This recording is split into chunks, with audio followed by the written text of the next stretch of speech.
बिस्मिल्लाहिर्रहमानिर्रहीम। अस्सलाम वालेकुम students, my name is Abdurrahman and I am teaching you biology. Students, इस सेशन में हम कंटिन्यू करने जा रहे हैं with the process of mitosis. It is a type of cell division, it is a continuous process, लेकिन इस कंटिन्यूअस प्रोसेस को अपनी कन्वीनियंस के लिए हमने फर्दर डिवाइड कर दिया है into sub phases like prophase, metaphase, anaphase and telophase. इनकी details one by one board पे देखते हैं।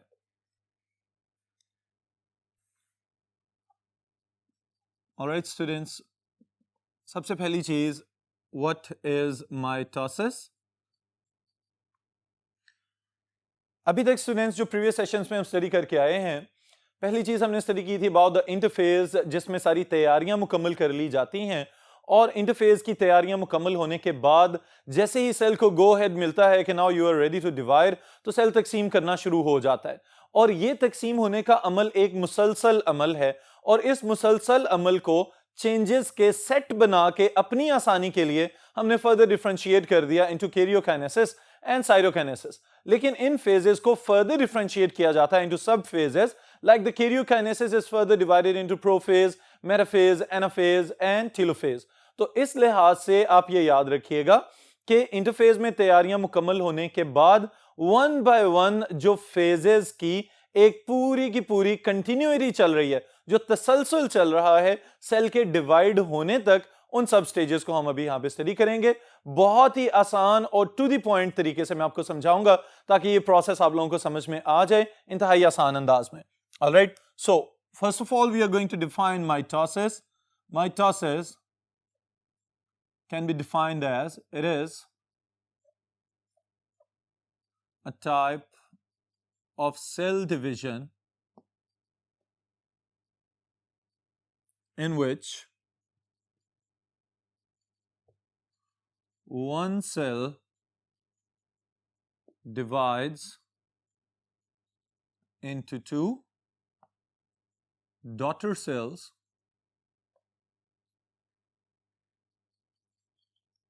and the number of chromosomes remain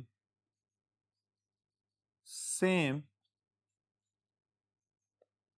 as that of parent cell। Alright students, यानी एक पेरेंट सेल डिवाइड होगा, दो डॉटर सेल्स बनाएगा और उन दोनों डॉटर सेल्स के अंदर जो नंबर ऑफ क्रोमोसोम्स हैं इट विल बी सेम जैसे कि पेरेंट सेल के अंदर मौजूद थे। फॉर एग्जांपल, अगर ह्यूमन डिप्लॉयड सेल की हम बात करते हैं तो a simple somatic human diploid cell has 46 number of chromosomes. अब यहां पे हमारे लिए जो समझने वाली बात है वो ये है कि अगर 46 क्रोमोसोम्स हैं और इनको डिवाइड कर दिया जाए तो असूलन तो सिंपल डिवीजन के अकॉर्डिंग 23 में चले जाना चाहिए।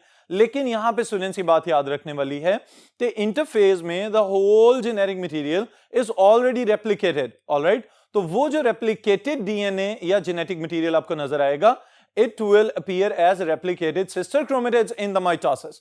तो इस लिहाज से जो क्रोमेटिड्स की तादाद है वो डबल हो चुकी हुई है, like in the form of bivalents. और फिर उस double the amount of DNA को फर्दर जब डिवाइड किया जाएगा इनटू द डॉटर सेल्स तो it will become 46 each. Alright, तो ये है बुनियादी राज इस चीज के पीछे कि how the same number of chromosome can be retained after the cell division. Alright, फिर उसके बाद स्टूडेंट्स आपको याद होना चाहिए कि इस माइटोसिस की तैयारी के लिए जो सारी की सारी फेजेस पहले सेल गुजर के आ चुका हुआ है उसको हम इकट्ठा अगर याद रखना चाहें तो हम कलेक्टिवली उसको कहते हैं interphase. And the interphase is further divided into G1 S phase and G2 phase. Alright students, और G0 फेज किस केस में आ जाती है? जब सेल ये डिवाइड कर ले कि मैंने अभी वक्ती तौर पे या मुस्तकिल तौर पे डिवाइड नहीं करना, उस सूरत में the cell will enter in the G0 phase. Alright, फिर इसके साथ ही साथ जब सेल डिवाइड करना शुरू कर दे तो तब आपको याद होना चाहिए कि पहली फेज जो हमें नजर आती है there is karyokinesis। Alright, now karyokinesis is the division of the nucleus और division of the nucleus को further differentiate किया जाएगा into 4 sub phases। The first one will be prophase, then is metaphase, then anaphase and telophase। Alright students, ये क्या है? Karyokinesis की phases, यानी कि जब न्यूक्लियस की तकसीम का आगाज हो और अल्टीमेटली आपको सेल के साइटोप्लाज्म के अंदर दो न्यूक्लियाई नजर आना शुरू हो जाएं, तो उस दौरान जितनी तब्दीलियां आ रही हैं उसको हमने 4 सेट्स में डिवाइड किया है और इन चारों सेट्स को हम क्या कह रहे हैं? कैरियोकाइनेसिस। ऑलराइट, जब ये सारी तब्दीलियां मुकम्मल हो जाएं तो सेल भी मुकम्मल तौर पे डिवाइड होना शुरू हो जाता है, and that stage is known as cytokinesis, और इसको कुछ किताबों में या इसी तरह अगर प्रोनाउंस किया जाए तो साइटोकिनेसिस भी कहा जाता है। सो साइटोकाइनेसिस जो मैं आपको रेफरेंस देना चाह रहा था, कुछ किताबों में ये लिखा होता है कि it is only the division of the cytoplasm, alright, लेकिन आप ये बात याद रखिएगा कि it is the division of the whole cell, क्योंकि अल्टीमेटली अगर एनिमल सेल है तो प्लाज्मा मेम्ब्रेन पिंच ऑफ होकर दो मुख्तलिफ किस्म के सेल्स में तकसीम कर देती है मुकम्मल एंटिटीज को। और इसी तरह अगर प्लांट सेल की हम बात कर रहे हैं तो वहां पे सेल वॉल इंटैक्ट रहती है, लेकिन अंदर से जो सेल है वो दो डॉटर सेल्स में डिवाइड हो जाता है, तो इस वजह से हम इसको कहेंगे it is the division of the whole cell.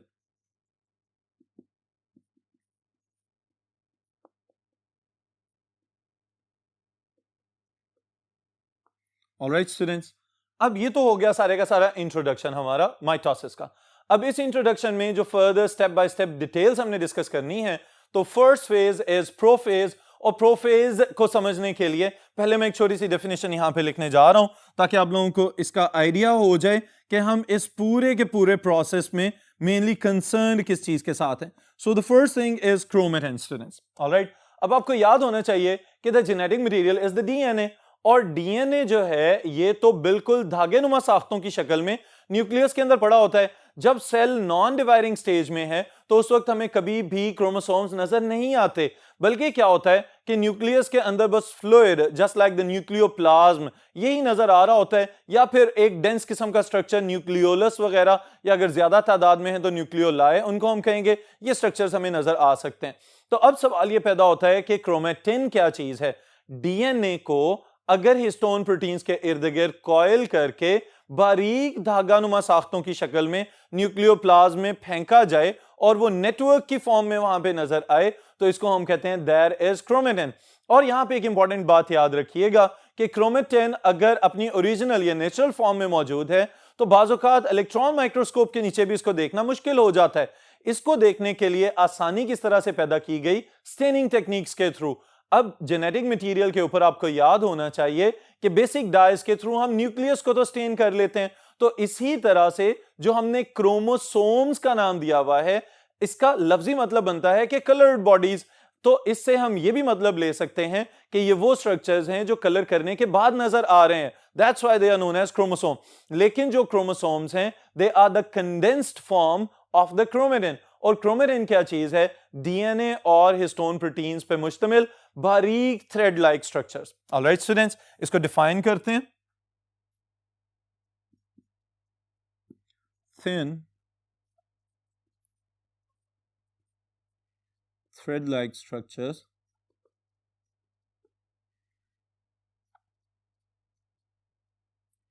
present in nucleoplasm, not visible under electron microscope but can be seen when stained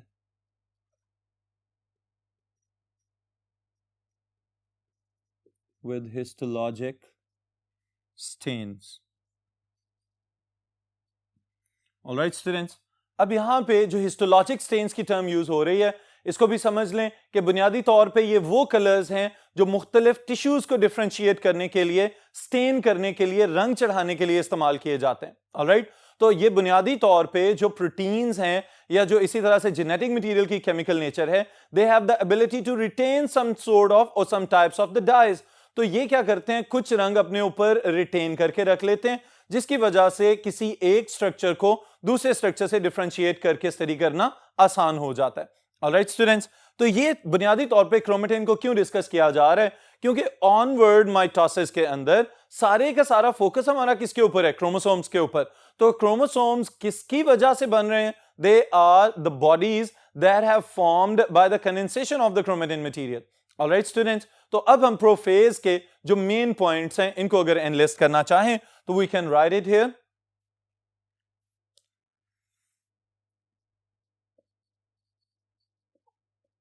Prophase, the first phase of karyokinesis, यानी कि न्यूक्लियस की तकसीम की पहली स्टेज. और इस पहली स्टेज के अंदर कौन कौन सी तब्दीलियां हमें नजर आती हैं स्टूडेंट्स, पहले इनको लिख लेते हैं हम. The first thing is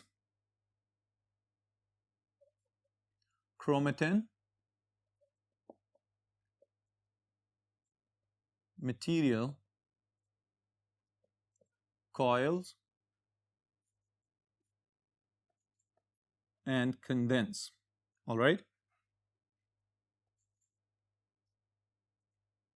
chromosomes appear as replicated chromatids, also known as sister chromatids. All right, sister chromatids are attached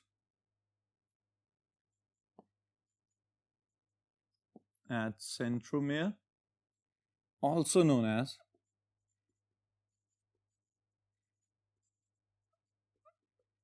primary constriction. Ji students, अब ये जो पॉइंट्स हमने यहां पे लिखे हैं, अब आपको इन्फॉर्म करने के लिए और सिर्फ बताने के लिए मैं ये बताना चाह रहा हूं कि यहां पे ये बात याद रखिएगा कि प्रोफेज को भी हमने फर्दर डिवाइड किया हुआ है into early phase and the late phase. Alright, और अर्ली प्रोफेज और द लेट प्रोफेज. अब ये वाली चेंजेस सारी की सारी अर्ली प्रोफेज में कंसीडर की जाती हैं कि सबसे पहले जो क्रोमेटिन मटेरियल था वो धागानुमा साख्तें आहिस्ता आहिस्ता कॉइल होना शुरू हो जाते हैं. कॉइल होते होते वो कंडेंस होना शुरू होते हैं और उनकी कंडेंसेशन की वजह से हमें क्रोमेटिड्स नजर आते हैं. चूंकि ये जो डीएनए है या जो क्रोमेटिन है ये पहले से रेप्लिकेट हो चुका हुआ है, तो अगर क्रोमेटिड्स रेप्लिकेट हो चुके हैं तो इसका मतलब है कि अब जो क्रोमोसोम्स हमें नजर आएंगे वो रेप्लिकेटेड क्रोमेटिड्स की फॉर्म में नजर आएंगे, जिनको हम सिस्टर क्रोमेटिड्स कहते हैं. ऑलराइट, अब ये जो सिस्टर क्रोमेटिड्स हैं ये एक पिचकी हुई सी जगह जो हमें दरमियान में नजर आ रही है उस जगह से ये अटैच्ड होते हैं. दैट स्पेस और that part is also known as centromere. Alright students, तो अब ये हमें पता चला कि बुनियादी तौर पे जो डीएनए है वो आहिस्ता आहिस्ता कॉइल होता है हिस्टोन प्रोटीन्स के ऊपर और फिर न्यूक्लियोसोम्स वगैरह की तरह के स्ट्रक्चर्स बनाते हैं. फिर वो आहिस्ता आहिस्ता टाइटली पैक होना शुरू होते हैं और उस टाइट पैकिंग की वजह से पहले हमें क्रोमोसोम की शक्ल में नजर आना शुरू हो जाते हैं. तो ये जो क्रोमोसोम की शक्ल में नजर आना शुरू हुए हैं स्ट्रक्चर्स, ये प्रोफेज में पॉसिबल होता है. ऑलराइट, फिर उसके बाद स्टूडेंट्स अगर हम लेट प्रोफेज की बात करें तो यहां पे हमें क्या नजर आएगा, the nuclear envelope degenerates, nuclear envelope टूटना शुरू हो जाता है. न्यूक्लियोलाई disappear, न्यूक्लियोलाई गायब हो जाते हैं यानी डिसोसिएट हो जाते हैं. Nucleoplasm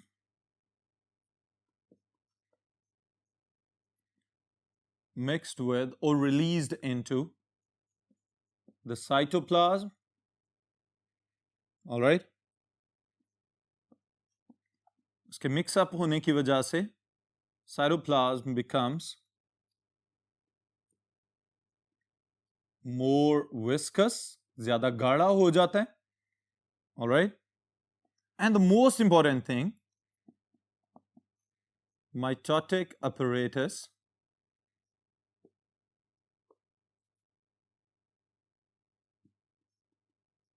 starts to organize. All right students, ये सब की सब चेंजेस हमें कहां पे नजर आ रही हैं, with in the prophase. All right, अब जो एंड वाली चीज हमने यहां पे लिखी है स्टूडेंट्स, इसको भी समझ लें कि सबसे पहले हमें क्या पता चल रहा था कि न्यूक्लियर एनवेलप टूटना शुरू हो जाएगा. न्यूक्लियर एनवेलप के टूटने के साथ ही ये मैसेज मिलेगा कि न्यूक्लियोलाई भी डिसइंटीग्रेट हो जाएं और फिर जो जेनेटिक मटेरियल है विद द न्यूक्लियोप्लाज्म वो सारा फैल जाएगा विद इन द साइटोप्लाज्म। अब इसके फैलने की वजह से साइटोप्लाज्म की अपनी विस्कोसिटी जो यानी उसका गाढ़ापन था उसमें इजाफा होना शुरू हो जाएगा और फिर इसके साथ ही साथ सेंट्रोसोम स्ट्रक्चर्स हमें नजर आ रहे थे और जो सेंट्रियोल्स है they will start to migrate towards the opposite poles और ऑपोजिट पोल्स की तरफ जाते हुए उनमें से एस्टर्स निकलते हुए नजर आना शुरू हो जाते हैं और इन एस्टर्स का मकसद क्या होगा कि आगे जाके ये डिफरेंट पोल्स पे बैठें और अपनी पोजीशन संभालना शुरू कर दें। अब जब ये अपनी पोजीशन संभाल लेते हैं तो specially in case of animal cells हम कहते हैं कि the mitosis in the animal cells is amphiastral, क्योंकि दो पोल्स के ऊपर एस्टर्स जाके बैठ गए हैं और फिर उन्होंने वहां से स्पिंडल बनाना स्टार्ट करना है। ऑलराइट स्टूडेंट्स, तो ये सब चेंजेस हमें प्रोफेज में नजर आती हैं। जैसे ही अब इन तमाम चेंजेस को मुकम्मल कर लिया जाता है the cell enters the next phase and the next phase is known as metaphase.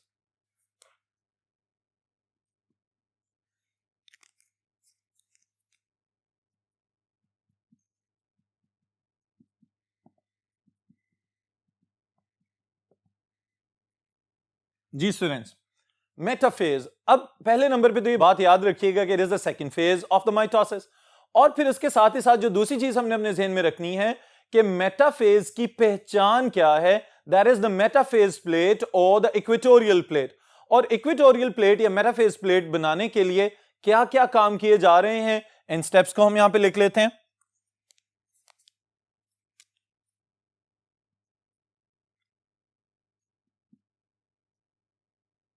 The kinetochore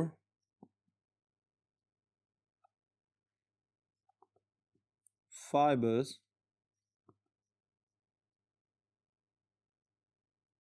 from centrioles or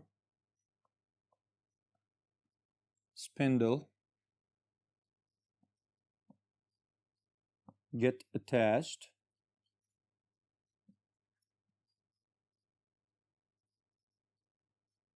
to chromosomes at centromere। अब स्टूडेंट्स ये वाला पॉइंट बहुत समझने वाला है।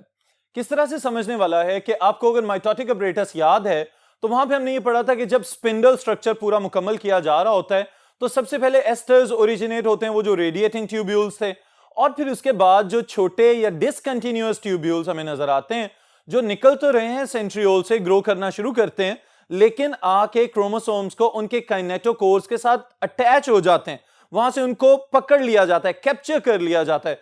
तो वो जो सेंट्रोमेयर के ऊपर स्पेसिफिक प्रोटीन की अरेंजमेंट नजर आ रही है जहां पे काइनेटोकोर ट्यूब्यूल्स ने आके अटैच होना है, that part is also known as kinetochore. Alright, तो काइनेटोकोर के ऊपर अटैचमेंट के लिए जो ट्यूब्यूल्स आ रहे हैं सेंट्रियोल से उनको भी हम कहेंगे काइनेटोकोर फाइबर्स और काइनेटोकोर माइक्रोट्यूब्यूल्स, और इनकी अटैचमेंट के साथ ही क्रोमोसोम्स को उनकी जगहों पे फिक्स करने की फिक्र पड़ जाती है सेल को, और यहां पे हमारा इक्वेटोरियल प्लेट फॉर्मेशन वाला पॉइंट स्टार्ट हो जाता है।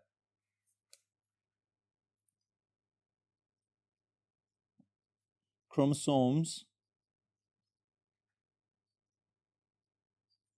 are aligned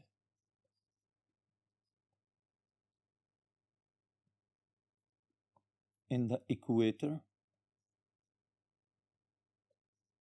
of spindle, thus forming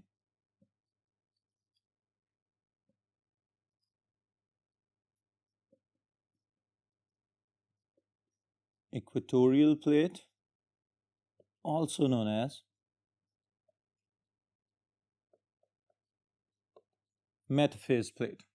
alright students, तो मेटाफेज की पहचान जैसे कि अभी मैंने आपको बताया था कि जब कभी भी हम सेल डिवीजन के बारे में सोचते हैं तो वो जो फाइबर्स वगैरह निकल रही हैं और क्रोमोसोम्स दरमियान में अलाइन हुए हुए हैं, this phase is achieved at the metaphase. Alright, तो ये वाली जो स्टेज है इसकी पहचान ही ये बना दी गई है कि क्रोमोसोम्स अपने आप को सेल के सेंटर में इक्वेटर के ऊपर अलाइन करते हुए नजर आएंगे। लेकिन आपको यह पता होना चाहिए कि बैकग्राउंड में सारी मेहनत किसकी हो रही है, काइनेटोकोर फाइबर्स की। ऑलराइट, इस कंसेप्ट को जल्दी से रिवाइज कर लेते हैं कि काइनेटोकोर क्या चीज है। क्रोमोसोम्स के सेंट्रोमेयर के ऊपर स्पेशलाइज्ड प्रोटीन्स की अरेंजमेंट एट स्पेशलाइज्ड पॉइंट और द प्लेस, उस चीज को हम कह रहे हैं काइनेटोकोर, ऑलराइट। और वो ट्यूब्यूल्स जो सेंट्रियोल से ओरिजिनेट होते हुए ग्रो करते हुए आके काइनेटोकोर के ऊपर अटैच हो जाते हैं, they are known as kinetochore microtubules. तो इनकी अटैचमेंट की वजह से क्रोमोसोम्स को दरमियान में अलाइन किया गया, और इस अलाइनमेंट की सारी वजह से हमें यहां पे इक्वेटोरियल या मेटाफेज प्लेट बनती हुई नजर आ रही है।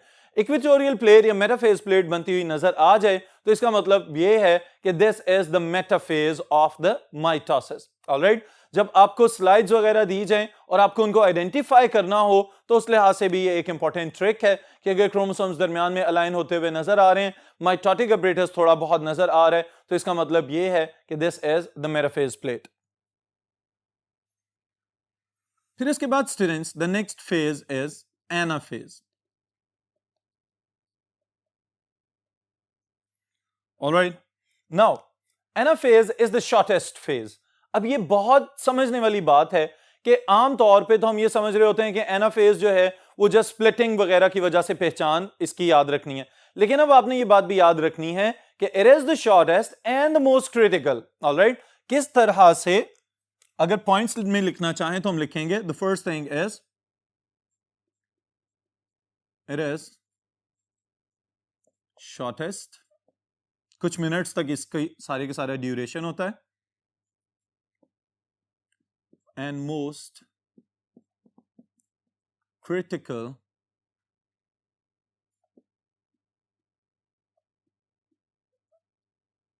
for equational division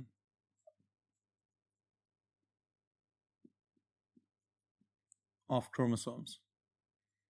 All right students, equational division of chromosomes से क्या मुराद है कि जो क्रोमोसोम्स को बराबर दो हिस्सों में डिवाइड करना है। चूंकि माइटोसिस की पहचान हमने क्या बनाई हुई है, the daughter cells they contain the same number of chromosomes as it was present in the parent cell. तो वो तमाम चेक पॉइंट्स जो इस पूरे सेल साइकिल को रेगुलेट कर रहे हैं वो एनाफेज के अंदर आके क्या करेंगे, इक्वल डिवीजन को इंश्योर करना शुरू कर देते हैं, ऑलराइट। और यहां पे हो क्या रहा है,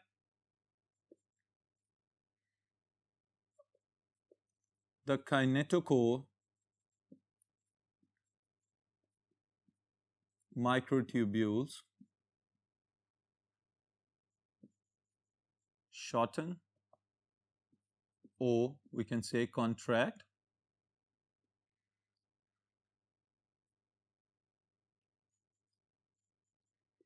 continuous or polar microtubules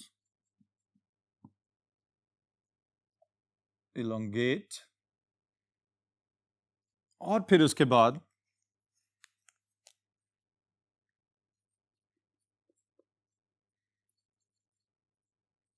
sister chromatids detach from centromere, and now the chromatids start to move towards opposite poles. All right students, अब ये क्रिटिकल फेज तो है क्योंकि क्रोमोसोम्स की इक्वल डिस्ट्रीब्यूशन, इक्वल डिवीजन बहुत ज्यादा इंपॉर्टेंट है, लेकिन इसके पीछे mitotic apparatus is taking the management. वो किस तरह से कि यहां पे काइनेटोकोर फाइबर्स या काइनेटोकोर माइक्रोट्यूब्यूल्स कॉन्ट्रैक्ट होना शुरू हो गए। इनकी कॉन्ट्रैक्शन की वजह से जो काइनेटोकोर के ऊपर अटैच्ड फाइबर्स हैं वो उन सिस्टर क्रोमेटिड्स के ऊपर खिंचाव पैदा करेंगे ताकि वो डीटैच हों और ऑपोजिट पोल्स की जानिब जाना शुरू हो जाएं।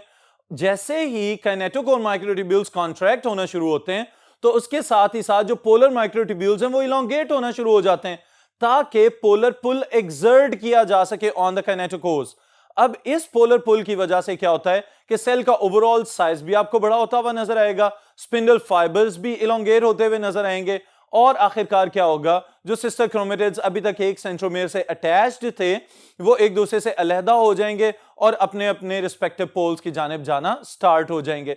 और फिर उसके बाद ये जो मूवमेंट होती हुई नजर आती है इसका मतलब ये होता है कि this is the significant identification of the anaphase. Alright students, तो जहां पे आपको स्पिंडल फाइबर्स एलोंगेट होती हुई नजर आ रही हैं और क्रोमोसोम्स डिटैच्ड फॉर्म में अपने अपने ऑपोजिट पोल्स पे जाते हुए नजर आ रहे हैं, तो हम कहेंगे this is known as the anaphase. और एनाफेज के लिए एक और सिग्निफिकेंस भी मैं यहां पे बताता चलूं कि यहां पे हमें क्रोमोसोम्स की शेप का पता चलता है कि जो हम डिफरेंशिएट करते हैं मेटासेंट्रिक, सब मेटासेंट्रिक, एक्रोसेंट्रिक और टीलोसेंट्रिक, तो चूंकि यहां पे वो अटैच्ड कहां से, अपने काइनेटोकोर से, और फिर उनको खींचा जा रहा है, तो उस सूरत में हम ये डिक्लेयर कर सकते हैं कि कौन सा क्रोमोसोम जो है वो वी शेप्ड है, कौन सा जे शेप्ड है और कौन सा आई शेप्ड क्रोमोसोम है। ऑलराइट स्टूडेंट्स, तो ये भी एक इंपॉर्टेंट बात। फिर इसके साथ ही साथ जब ये तमाम चेंजेस मुकम्मल हो जाएं, now the cell will enter the last phase and it is the telophase.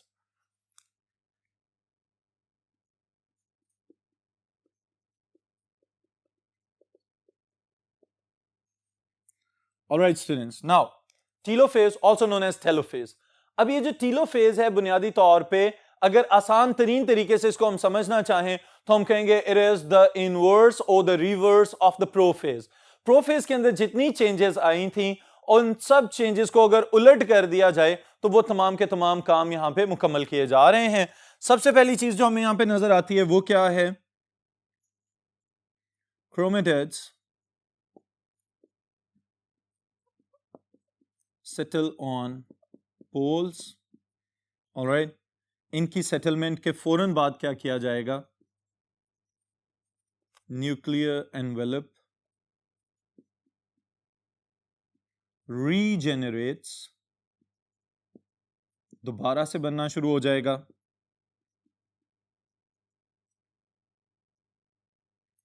Endomembrane system रीजेनरेट्स, यानी एंडोप्लाज्मिक रेटिकुलम, गोल्जी बॉडीज वगैरह दोबारा से नजर आना शुरू हो जाएंगे, न्यूक्लियोलाई रीअपियर, दोबारा से नजर आ रहे हैं। ऑलराइट स्टूडेंट्स, और फिर उसके बाद the chromatids decondense into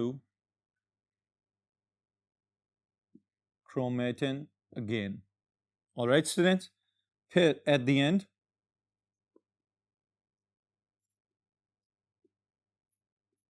two daughter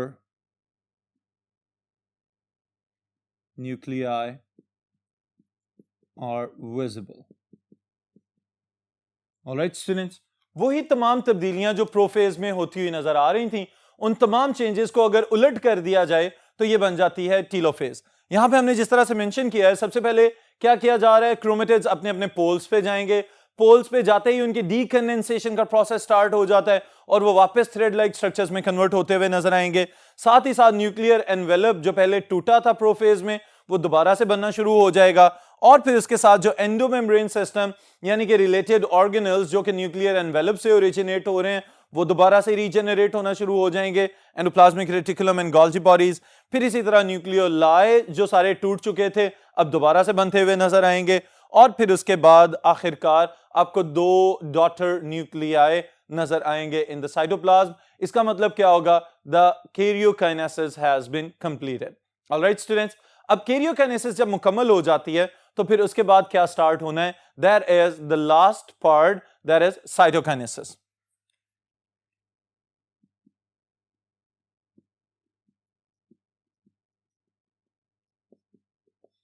cytokinesis के जो मेन पॉइंट स्टूडेंट्स आपने ध्यान में रखने हैं वो मैं यहां पे लिख रहा हूं पहले एनिमल सेल के पॉइंट ऑफ व्यू से। Alright, the first thing is centrioles send signals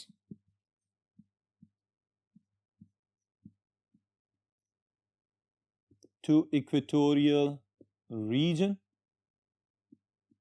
all right, equatorial region पे कौन कौन बैठा हुआ है, actin and myosin start to make contractile or constriction ring followed by cleavage furrow, and ultimately cell divides into two when furrow deepens and pinch off the cells. All right students, अब ये जो last phase है, this is the cytokinesis. Cytokinesis में क्या चल रहा है कि अब हमने मुकम्मल सेल को भी डिवाइड करना है. एनिमल सेल को बेनिफिट ये होता है कि एक तो उसके पास सेंट्रियोल्स मौजूद हैं, दूसरे नंबर पे ये है कि उसके बाहर कोई सेल वॉल मौजूद नहीं है. तो आहिस्ता आहिस्ता जो माइटोटिक स्पिंडल या माइक्रोट्यूब्यूल ऑर्गेनाइजिंग सेंटर है वो messages in the form of proteins भेजना शुरू करता है central part of the cell के अंदर, और उन मैसेजेस के जाते ही दरमियान में एक कंस्ट्रिक्शन रिंग बनना शुरू हो जाएगा. अब इस कंस्ट्रिक्शन रिंग ने आहिस्ता आहिस्ता क्या करना होता है कि टाइटन अप होते चले जाना है, और इसके टाइट होने के साथ साथ बिल्कुल इसी तरह से कि जैसे आपके पास कोई एलोंगेटेड बैलून हो और आप उसको बल चढ़ा दें, तो यहां पे भी यही काम चल रहा होता है कि आहिस्ता आहिस्ता आहिस्ता वो उसको खींचते चले जाते हैं, और अल्टीमेटली वो जो नॉच लाइक स्ट्रक्चर नजर आ रहा है आपको, उसको हम बोलते हैं क्लीवेज फरो.